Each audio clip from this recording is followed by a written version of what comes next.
I remember I had come to Calvary Chapel a long time ago once with a friend. I'll never forget, we came the first time and we sat down, and it was very different than the very traditional church my parents went to, you know. There was a guy with like a Cabo Wabo tequila shirt sitting in front of us, and we were like, wow, these are some pretty real people here.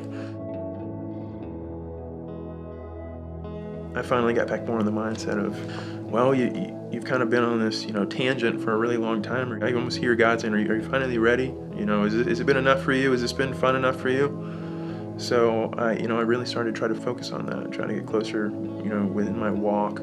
Like I was really trying to get in the Word, but there was this like wall.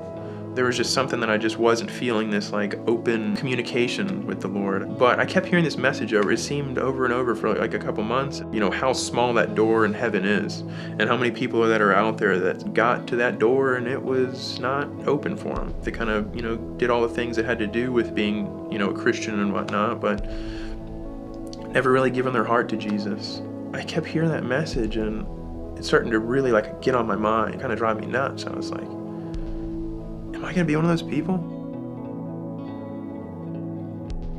There's this one random Thursday night, my wife is going to a women's group, and I heard, of course, that message is what the little sermon was on. And I was just getting upset. I was like, this is getting me angry. Like, I'm saved, I'm a Christian, okay? I'm tired of hearing this. And I remember I got in the car that night, and my wife, she's like, what? I mean, what's going on, Perry? Like, what happened in there? And I just was like, you know, I don't think I'm saved. I mean, she's like, do you think if we got in a car wreck right now, that you would go to heaven? And I was like, no, I don't.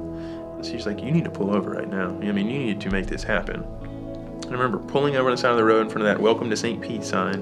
And I remember just, breaking loose. I almost got on my knees in my car and just cried out to God that I just can't do this anymore.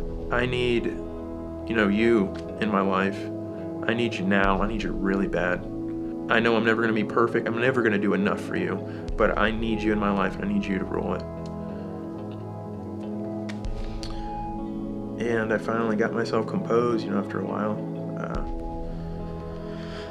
And I felt like, you know, that fog that had kind of been around me was uplifted some. It wasn't totally gone, but I mean, I definitely felt that fog that had been kind of this wall. It was not like it was anymore. You know, you have that realization where you cannot do this on your own. You are not in control. Nothing you do is going to get you to heaven.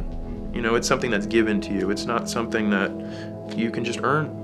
It's not something that you just make a decision, like a, you know, idea that you agree with. That doesn't get you to heaven. It's making that real movement inside your heart that you want someone else to lead your life instead of yourself. You want Jesus to lead your life. And he's the only one that can do that for you.